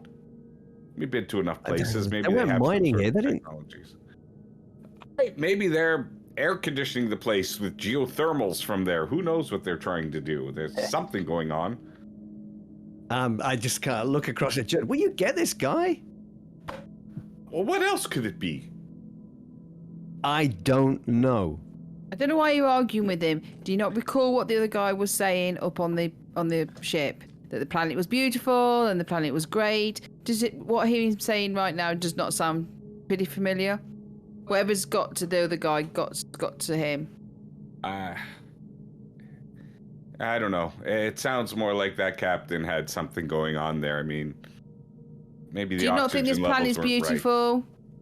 It's a beautiful planet. Everybody, look at it. Frigging hell. Do you It's not think sand. it's beautiful? Sand. Some of the most beautiful places that I've heard of are just on beaches. I mean, look at the sky. It's incredible. But we're not here for that. We're here to discover what's going on and to report back. So why don't we just go do that? Let's just go in, find this guy, get him out of there, and then we'll go back and report the strangeness we gotta and the... take this guy. Maybe he'll everything know about where the this. information was taken from. I mean, you know, who knows? Well, they're going to Check know the we're ship coming. logs. They're going to know we're coming. They asked us to come. No, the guy stuck in a storage cupboard asked us to come. There's nobody else. How's the He's other one? told them. The people that are attacking him. He's gone loony. Do you believe that? Oh, so you're just going to walk in there and go, hi? Or we're going to take proper procedures and go in quietly and stealthy through a hole through the back door or something? I don't know. What's This the is proper like procedures for extracting somebody who you have to bring to an insane asylum, who's obviously suffering from some mental condition? We have no proof that he is under any sort of influence. We just have his word that he's under attack. And that is what we must deal with right now. How could he survive being under attack by something on this planet for so long? That as of yet, we do Imagine not these have things. enough. We do not have enough information to assess the situation in such a way for us to be Fine, able let's to see make if you, the if, full. you're full the security person. If you're taking control over this, you lead us in. That's fine. You can head in first and fight all the boogie monsters that this guy is imagining there when you think it's safe. And as the medical officer, I'll decide whether or not he's got space sickness, not you. 100%. Agreed. So, Okay, so going off what we know, there's as you said, the storage would be it'll be around this middle section more than likely. Yeah. Like the areas for Mark 3, they'll be the bunker rooms, and 4 and 5 will be storage lockers. Okay. I mean, So if the lead's going in this one, I think maybe going in opposite direction, so we can keep. Yeah. So that will always be in our view. That would probably be the best situation. Spoken like a security officer. So I take it you're going first then. Yeah. Okay. Well, I'm going to need to know your marching order if it all going in. So Tony, you appear to be going in first with your accelerator rifle. It holds like a normal rifle, but instead of a barrel, it's got 3 bars which it shoots the projectile down. Which has always got a very faint blue shimmer to it as the magnetic coils are constantly spinning. It's a really effective gun, really effective. It's great in space, better in atmosphere. But like I say, it fires a single shot per round. You have to manually reload it, but it is really powerful. And when I say reload it, you just take another, basically what looks like a metal ball out of your pocket and just place it in the barrel, and the magnets will hold it in place until you're ready to shoot. So it's really handy. So it's brand new from Cambridge Wallace, and available for pre-order. Light 23rd Pressure, century new role-playing game from Jonathan Hicks. So, yeah. Nice. So yeah. So you head. So who's going after Tony? Me. And who's going next? Malcolm needs to be at the rear end with the power driver. So are you going in, Jake? Oh, you muted this. Sorry, no, yeah, I'm definitely going in next because I've got the doctor's kit on me, so I'll be following. No problem. To give him whatever he needs. The rifle is quite light in your hands, and it's actually designed as well for space gloves. So yeah, it's a nice chunky handle, nice thin handle, nice chunky trigger. It's proper well made. It's actually interchangeable. You can actually unclip the handle, take it out, and put another one in when you're taking your space gloves off. Okay. This Cambridge Wallace at their best. Brilliant. Valuable for pre-order, like I said. And is Ramon wearing a space helmet? I'm curious. Yeah. So again. Is Ramon wearing a space helmet? I'm curious. No, and I'd be surprised if anybody else was. You would see, like me, the atmosphere is perfectly fine. So did you take your spells? Did you take your helmet off? Did you? He did. Sorry. Ramon. So unless you need to retcon it, I came off the ship without the helmet. Oh right, gotcha. No, that's absolutely no problem at all. No, that's fine. Just for future reference when your head gets ripped off. I mean, when you get attacked. It's a beautiful planet. Yeah, it is, and the air is fresh and it's crisp. And it's literally like, and maybe you've done it, or it's what people have told you. On Earth, because the atmosphere is fucked, they've built these massive atmosphere formatters, and they're like 15 miles in diameter, and they're like just a massive series of what look like huge, gigantic church pipe organs. So the closer you live to those, the fresher the air is. And people have said that standing next to it, it's like makes you dizzy because the air is so fresh and clean. It's absolutely beautiful, and that's how it feels. It feels like you're just breathing in lungfuls of unprocessed. It's like getting onto a starship for the first time when it's been commissioned. The scrubbers are brand new, the oxygen tanks, the recyclers, everything's brand new, and the air just smells lovely and fresh with a hint of chlorine. But it's absolutely spot on, and that's how it feels. Absolutely, it's really heady, nothing actually. like that new spaceship smell. Yeah, a little bit of Febreze is brilliant. Of course, other spray-on chemicals are available. So yeah, it's really cool. So you drop down into room 3 on the right-hand side. The door ahead of you is broken and it's half open, but the whole ship is dead. There's virtually no power at all. There are a couple of lights which are blinking, probably from their own internal power sources. Basically the lights are showing up little signs that basically say everything's fucked. So yeah, it's not great. You pull the door aside, and then start heading down the corridor. There's loads of holes. So you've got to thank the cinematographer for this one. Basically, it's like there's loads of holes along the ceiling, but it's been peppered with debris. So there's shafts of like rays of God coming in through at different angles. Because the light isn't coming from a single source by the looks of things. And that sand is drifting slowly, but the sand, instead of just coming down in clouds, it's coming down in like swirls, controlled swirls coming down, and then gathering into little sort of minarets on the ground. And it's almost geometrically perfect. So it's really, really peculiar. And every time you take a step, by the looks of it, the sand fills in your footprints behind you as you take a step ahead. Almost like the sand itself is moving. Well, it is. So, it's really peculiar. But that's not what stands out. What stands out is what's at the end of the corridor and what's blocking the view for the vent in the side. It's what can only be described as what looks like an egg sac. It's absolutely huge. It's full of viscous yellow pus-like liquid. Ooh. It's almost like a water balloon stretched to its limit, so you can actually see what's inside it.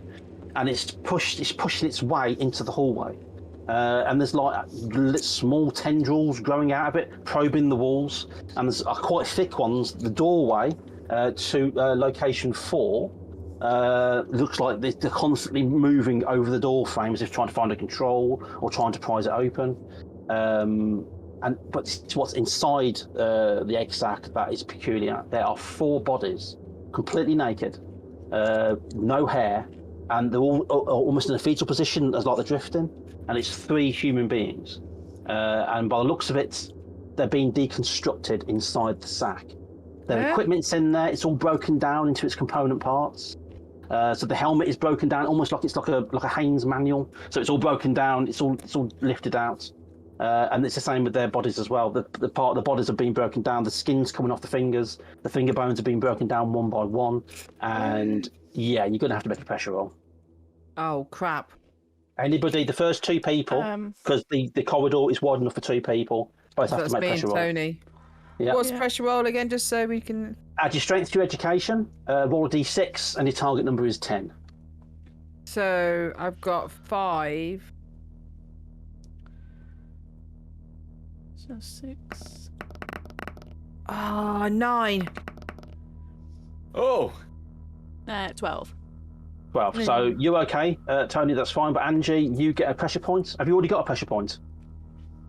No. No, so this is your first pressure point.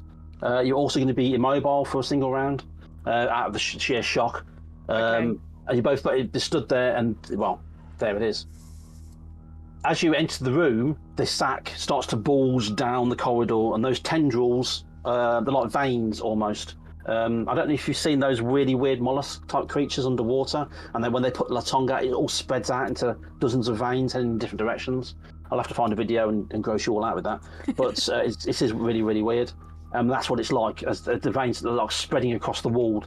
And it looks like they're inspecting everything. They're going in, anything they go across breaks down as a light. It pops out as it wraps around, and the veins sort of basically just break it down and then stretch it out and then absorb it and then take it back into the rest of the egg sac. It's really peculiar. This egg sac, looking through it, you can almost see directly through it. It attaches to like a black umbilical, and then that's what's going out of the ship and disappearing towards the disc. Slowly, as if it's detected your presence, it starts to move down the corridor towards you. Can we see anything like going out through that umbilical, or is it just connected? No, the umbilical basically stops and then it turns into the egg sac, so it's all part of it. Okay. If that makes sense. Okay. And it's like the egg sac itself is expanding through the ship, like I say, like a water balloon. Ooh. so since Malcolm and Elan didn't see this yet, I'm going to be going and just noticing everything about the sand and say, Judd, I think we need to take samples of this sand back with us. It's amazing, the texture of it, how it reacts. It's quite interesting. Do you want me to try to find and fill some sample tubes for you? Judd can't come to the phone right now. I think, guys, we need to back up. We need to regroup. Back up. Everything John. okay? No. I was just you need what? Yeah, you need. Yeah. I'm backing up. What did you find? I'll start backing up. I can't quite explain it properly, but whatever it is, it seems to be coming towards us. We just need to back up and reassess. What is it that you see? Talk. What's wrong?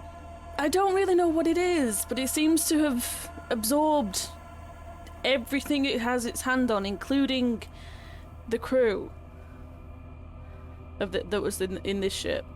That's why you have the heat signature. Yeah, at this point I'm kind of, if I'm in the corridor, can I look past and see what she's talking about? Because when somebody says don't look, of course I have to look. It's alright, because I've turned around and I'm walking back. I'm now like... And then you make a pressure roll, please.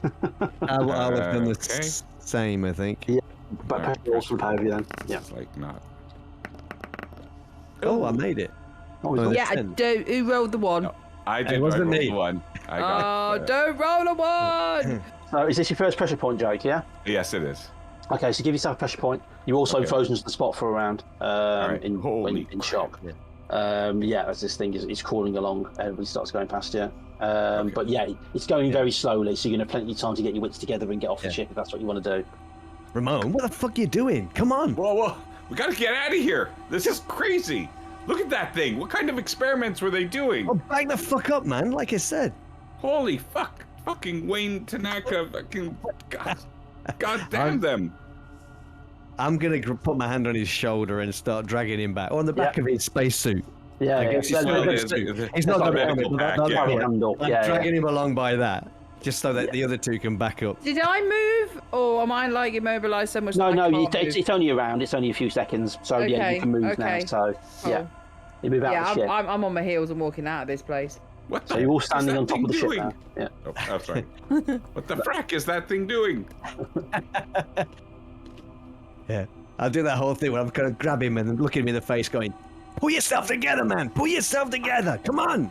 What? Have you ever seen anything like that before? No, but that's why we gotta go. Come on. Get out of here! You turn and look back at the ships. You see 3 umbilicals have snaked through the sand and are now attached to the 3 ships. The one life pod, another one snaked into what's left of the Pericles, and the other one has gone up the back ramp. Has gone up the ramp of and is now inside the shuttle.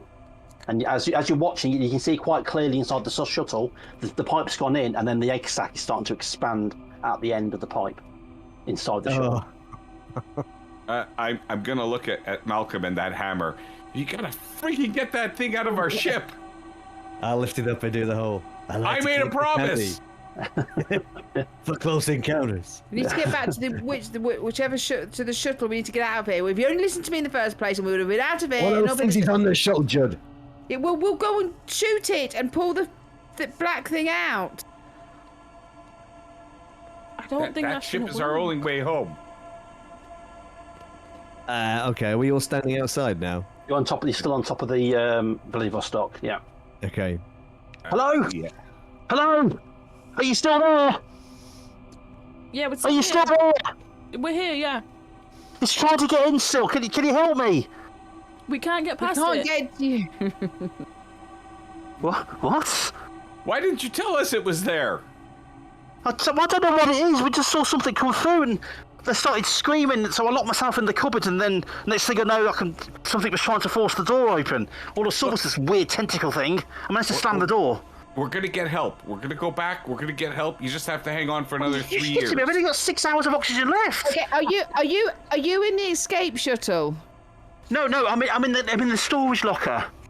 Oh, that won't eject then. Whoa. Maybe we come around from the other side. Do we have anything that could blow a hole in the side of the ship? No. Oh, that wouldn't be good. How about that thing, Mark? How about this hammer? What hammer? The one that you've got in your hands? No, I'm joking. Look, I'm in a storage cupboard. All there is in here is spare oxygen tanks and food packs. That's all there is. Oh, we could do with them. No, he's all right. It's good. He's got them. He's got oxygen tanks and food packs. We can go. Get him. We can come back later. This hammer thing. Will it punch through a hole? Oh God, yeah. What? Lexi has a gun. Just shoot the thing and let's go. Let's shoot the other thing in our ship. Oh, now you're happy to leave somebody behind. We're gonna go and rescue Look this at guy. that thing. Right, we'll go and rescue the guy. You go and get the goo out the shuttle.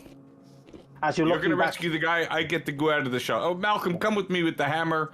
Lexi, get the guy. Lexi's got the gun. We need the hammer to break through the wall to get this guy out. All right, Lexi, you come with me. We're gonna get that thing out of our ship. Okay, we'll get the guy out the Come back. cupboard. Yeah. Okay. We'll deal with the guy with the cupboard first because it's a 300-meter trek back to the ship. But as you're looking back towards where the ship's on and the life pods, one of the sacks has already engulfed the life pod that Lexi and Judd came down in, and it's lifted it up, and you can actually see the life pod is being deconstructed again, bit by bit, bolt by bolt, rivet by rivet, screw by screw, even down to the little nameplates. And it's all been completely deconstructed and laid out, and then it's slowly being dragged back towards the pit through the sand.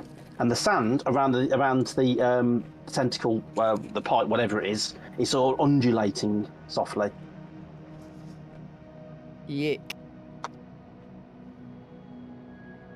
Right. So you get to above where now the ship has landed quite heavily. So you're going to have to use your knowledge of starships to make sure you're actually pounding through the correct part of the hull. So as you head to, excuse me, I do apologise. As you head over to the top of the ship, I'm going to ask you to make an education roll, D6 plus education, and add your helm because that's your starship knowledge. I mean, I've got engineering. Would that be... engineering, even better. Roll against that then. It is going to be difficult. Your difficulty number is going to be 8. Ooh. That's 8. Bang on. Yeah. Nice. 8 bang on. Brilliant. Yeah. Smart. That's a yes, but. So anyway, you walk over with the hammer. You can see the area where you're pretty sure it is, and you slam the hammer down onto the top of it. Well, let's make a strength roll. So roll a d6 and add your strength. Oh dear. Higher the better. 3. 3. You slam it down. Yeah, you dent it, but you don't puncture it. Son of a bitch! Do it again. Do it again. Yeah. Look. Slam it down. Roll again. Strength roll. That's a 4. 4. Again, you slam it down. You dent it, but you don't. Oh, this puncture isn't it. working, Joe. This isn't working. We got to get out of here. Do one more time. Every time you slam down onto the hull, it's sending vibrations through the hull, and the sand again does that vibration thing as if it's reacting to it. One more time. One yeah, more time. obviously it doesn't like it. We haven't got time for this. Just one more time. You get this sense that sand is unhappy with what you're doing. We're going to do it again? First, more orderly time. taking And apart. it just says do it one more time, so one more time it shall be. Okay. And that's a 4. Or again, you slam it into the ceiling, and no, it just will not punch you through. Oh, Even with the not power enough. hammer. We gonna have to go. Look, something weird's going on. We got to go back. I look back. Can I see that? Have they made it back to the ship yet? They're about halfway there now. That third hit sends vibrations through the sand, and the sand goes quite severe. Instead of it being lovely shaped, wavy shapes, it's very severe and geometric, and it's like spikes coming up. You know, they're still soft. It's just sand. Yeah. But it looks like the whole surface of the ship is covered in spikes. And then suddenly the whole ship shifts. And you can see that umbilical's going backwards and it's dragging the entire ship with it. Oh, shit. I'm sorry, Jim. We got to go. yeah. What's going on? What's going on? We can't get you. You have got to fight your way out quickly. We What's can't talking get you. about? We've tried. Is the ship moving? Yes. Get out. Find a way out. What? The hull's buckling. Try. I'm going to go one more time. Yeah. Oh, Okay. shit. Go for it. Don't roll a 1. You smash down through the hull. There's a huge thump as it goes down, and you literally just smash through the gap below. And below you see the astronaut looking up. He's really pale. He's thin. He's got a 5 o'clock shadow. Well, fucking 7 o'clock shadow now. And he's actually plugged in like an air tank. And as you're looking down, the ship's buckled, like the whole thing's like an old knackered cabinet. It's sort of bending at the wrong shape. Okay. And the door's buckled, and you see the tendrils starting to come around the door frame. Right, I throw the hammer aside and reach down my hand. I'll pick up the hammer. Yeah. Kind of lift him out. Make a strength test. Oh, shit.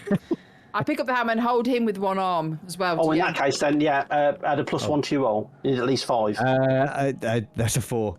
That's a 4. Even shit. with, oh, shit. So you're pulling on him, and he's not going up. Let me just roll for the tendrils. You don't want me to roll 5 or more, basically. Okay.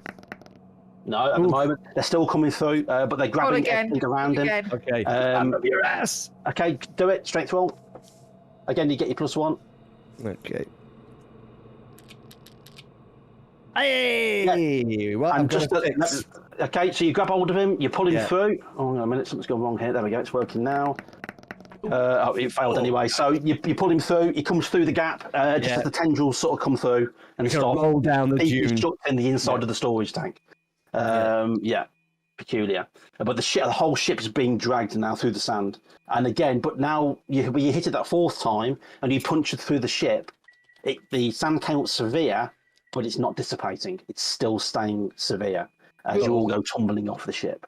Yeah. And then the ship picks up speed as it's heading towards the hole. Meanwhile, back at the other ship, you've just arrived at the ship. The other umbilical has gone into and upon closer inspection, that's what these things look like from a distance. They look like a really weird ribbed pipe, black pipe. But when you get close, they look like an umbilical cord. And it's pulsating, and you can see liquids coming backwards and forwards through a very translucent black covering. It's it's bioorganic, let's face it. In the crashed Pericles, Yes, the Pericles. The sack's gone in, and again, it's spreading out on the inside of the ship, and it's breaking down parts of the ship. You see the body of the Captain Samson is lifted up by the sack, and basically his suit's deconstructed and what have you. And he's very, very dead anyway, so he doesn't give a shit. But yeah, again, that's all been sort of broken down. But there's your shuttle, and the life pod has now been dragged away as well as it's being broken down, as it's being dragged back towards the hull. Oh my god. And then you see the shuttle in front of you.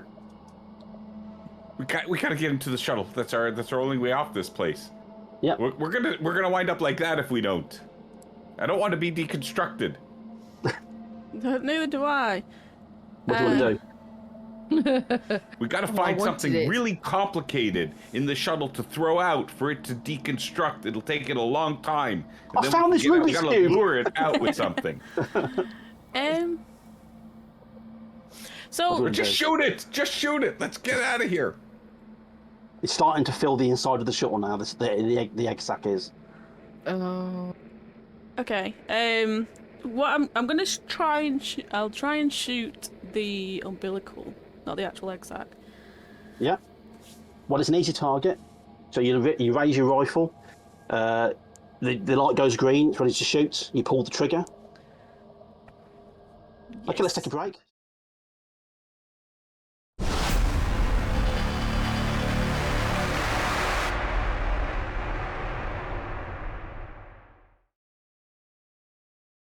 So, things have escalated. We have 2 people on the back of a ship, which is being dragged along through the sand towards the gap. And another 2 people heading towards a shuttle where an egg sac on the end of an umbilical saying this out loud and in English, where an egg sac on the end of an umbilical cord is infesting their ship. It's just a Saturday. So, Tony, you were pointing your gun at the umbilical. Yes. You pull off your shot. Could you roll a d6 for me, please? The higher the better. A 5 or a 6 would be preferable. Okay, we're gonna go with this one. This Die cap on an accelerator.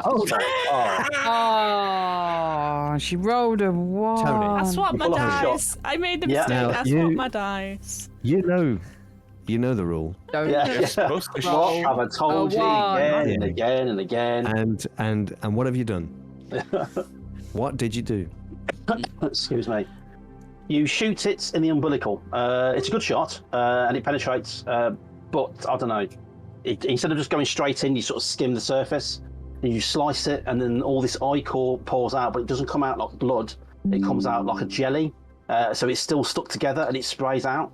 But it doesn't just spray out. It literally just lashes out. Before you realise it, it's lashed out and it's wrapped around your gun and your forearms. So it's like this proboscis, like loads of millions of miniature tentacles have literally just lashed out at what it is that's just attacked them. Wait. Unfortunately, it's wrapped around your rifle, like I say, and it's wrapped around your arms. It will severely impede you. How long has Lexi had 4 arms? Wow. What? Yeah, anyway, all right. Wow. I'll get my coat. Lexi, strap in.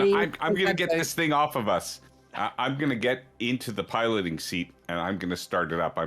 You're going to have My to plan squeeze is past the egg sac to get to the piloting seat. What do you want to do? Yeah. Yeah, I'm gonna have to. Well, mate. We can't use that. I mean, I don't think my watch remote controls to take off right with this thing, so No, it's you not need to like get it's some not the controls, Batmobile yeah. or anything. So No, I'm afraid yeah, not. I have to get to the piloting. Like this is, I gotta get to the helm. Yeah. Okay, make an agility roll. The difficulty is going to be 7, so just a d6, straightforward agility. Yeah, and by the way, you haven't got your helmet on, have you? No, I don't. Oh. Okay, make you roll. Difficulty 7. No reason. 10. Ooh. Brilliant. Oh. You managed to squeeze past it, but as you're sort of going past it, you're sort of going into it like almost like, I hate to use a D&D reference, but it's almost like a gelatinous cube.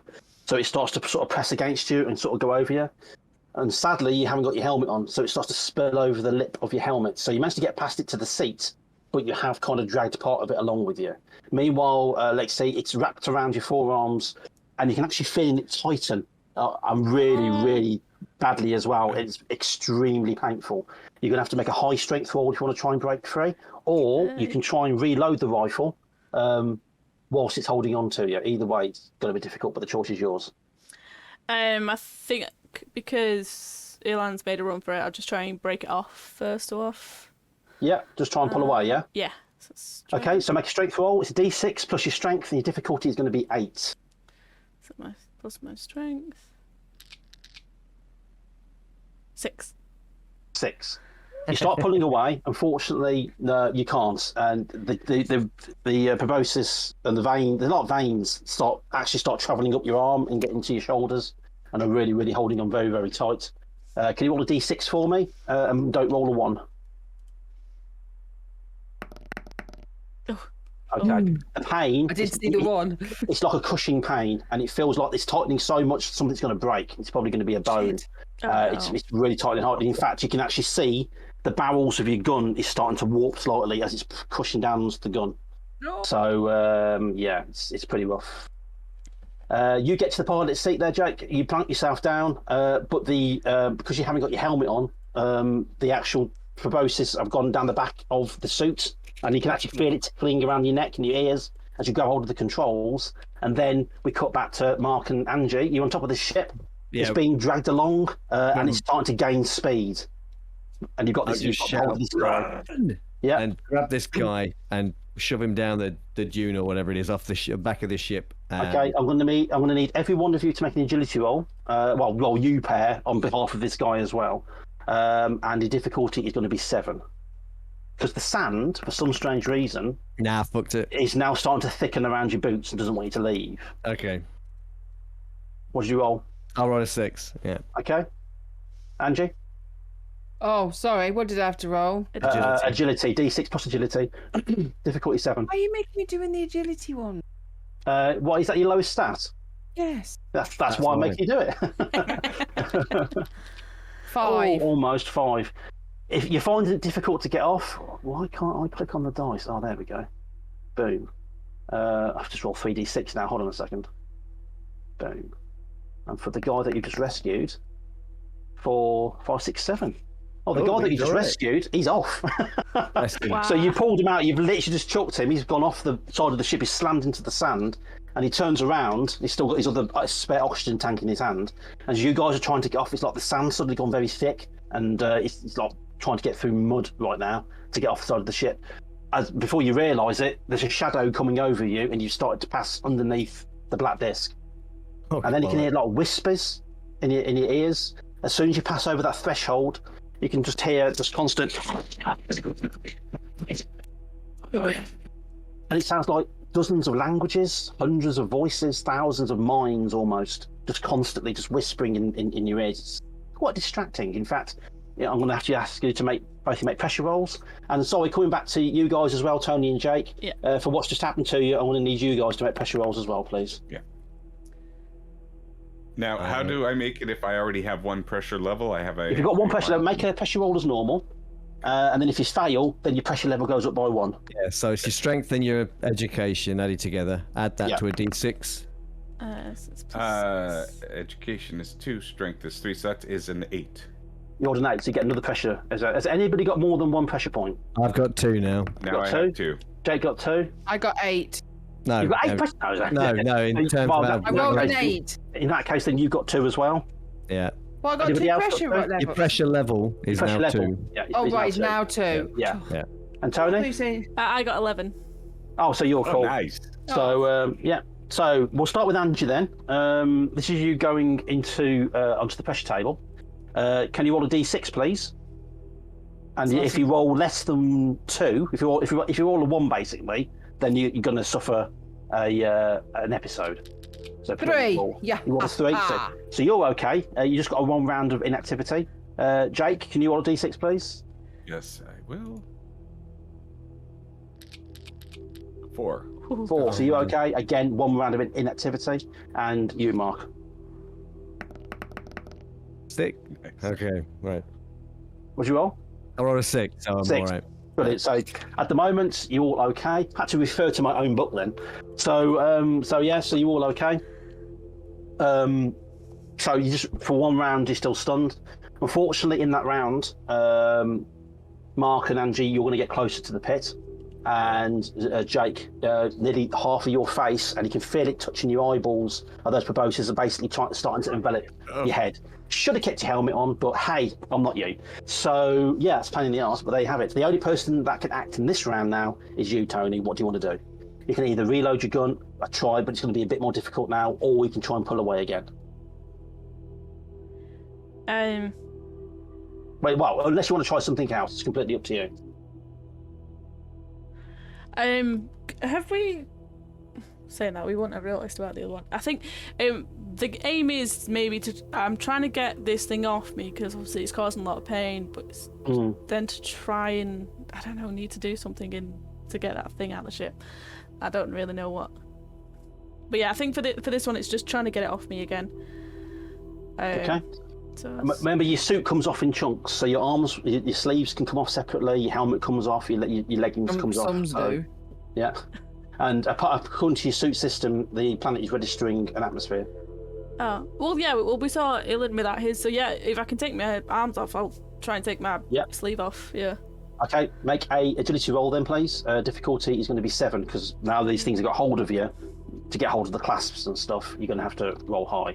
So D6 plus your agility, please. Agility, come on. Tuned out for just 1 second there and came nice. back to Yes. Tony Nice. says she's going to take her arms off. Yeah. I'll save myself by removing my own arms. Brilliant. So yeah, you detach that, and yeah, both the arm sleeves sort of step out. It's a really weird sensation on your arms as the atmosphere touches it, and you go stumbling backwards. Unfortunately, your gun's going to go as well. Yeah. And by the looks of it, that's already been damaged anyway. And the whole thing, and again, those proboscis then just literally just move it over, and then put it onto the back of the sack, and then the sack starts to deconstruct it. Now the thing is, with a rifle, with a accelerator rifle, it has an energy cell, and one of the things you don't want to do is deconstruct an energy cell. As it slowly starts to deconstruct, it absorbs it, and then suddenly there's a god almighty bang, like a huge explosion inside the egg sac. The side of it ruptures and burns out and does exactly what it did before, and all the proboscis come out. It's not like blood, and the whole thing just sort of stops. The whole thing quivers. Jake, the back of your neck, it sort of starts to withdraw, and then the sac literally plumps down as if it's deflating, and slowly starts to wither and come back out of the vessel. Now's your chance. Yeah, I'm pushing the button. I want Push my the whole button. The idea. engines kick in. Yeah. Yeah, and I'm gonna start hovering, and I'm gonna, as best as I can, try to head towards where Judd and Malcolm are. Yeah, you can see the guy that they just rescued running towards the shuttle, sort of on his own. But by the looks of it, the bloody Vostok has now disappeared underneath the disc, and well, yeah. So this is your last chance now, guys. In a few moments, the ship is going to go over the lip, because you can see that the other escape pod has now disappeared over the edge and just dropped and disappeared down the shaft. Ooh. What's down there? Well, you can't see. It's literally just darkness. Lexi, Shit. keep an eye out for Judd and Malcolm. We gotta find them. I'm just flying the ship. You gotta find them. You gotta. Yeah. Where do I go? You manage to get on board. Yeah, you swing the shuttle around, head in that direction, guys. Make your rolls. You need. It's changed now. You're trying to get out of the sand, so you're gonna have to make strength rolls. The difficulty is going to be 7. Oh no. Okay. And this is your only chance to make a successful roll. I'm wondering if Yeah. I failed my pressure roll last time. Malcolm Yeah. might be panicking a little bit, and I'm wondering if he's going to be firing this hammer thing at the ground. Thingy Judd's got that now. Of course, I haven't got it. You pulled the guy out and passed it I over. won't be Judd's got doing it. that. Yeah. So I'll be failing my strength roll then. Yeah, I Yeah. failed my strength roll. What do I need to roll? 7. I got a 7. 4. Yeah. I have to roll a 6. I You rolled would a have 1. won! You rolled the 1. Yeah.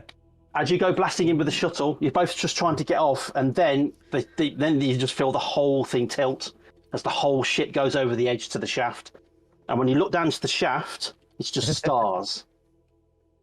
My God. And then and then you disappear into the darkness. As you're looking on the shuttle, you see the guy running towards you.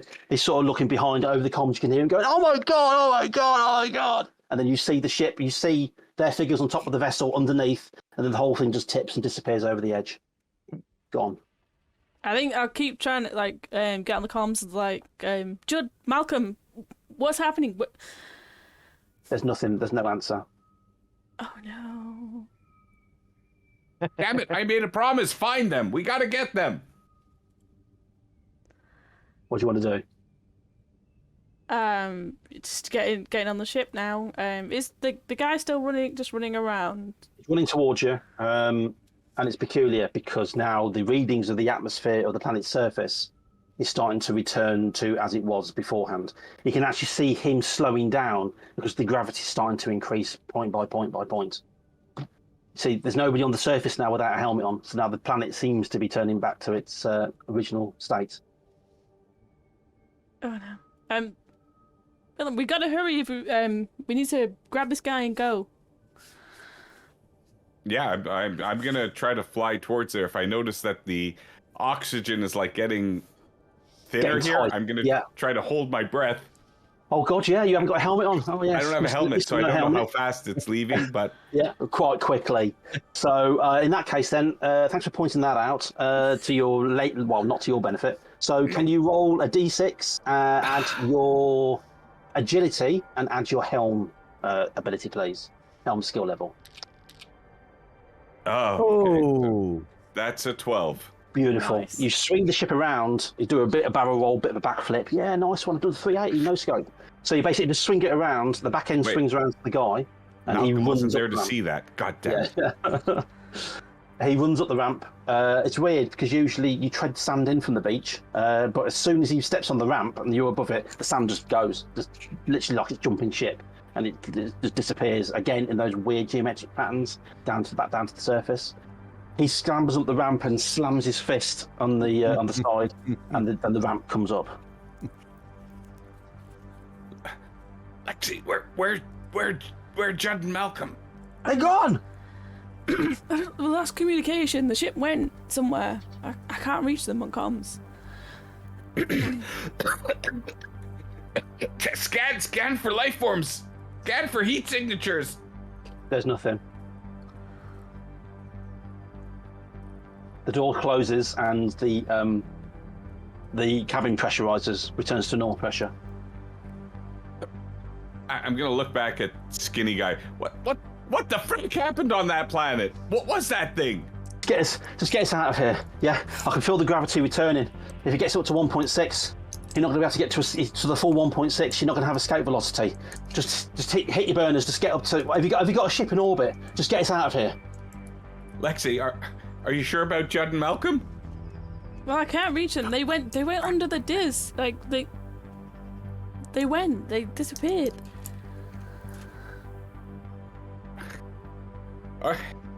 Lexi, what do we do? Lexi! I'm just gonna like punch it, like try to get towards the atmosphere. You punch it, you hit the burners, literally like a rocket taking off because technically you're a rocket. So you just angle it upwards, you blast, and then within a few minutes you're in orbit and you're heading towards the Gannet.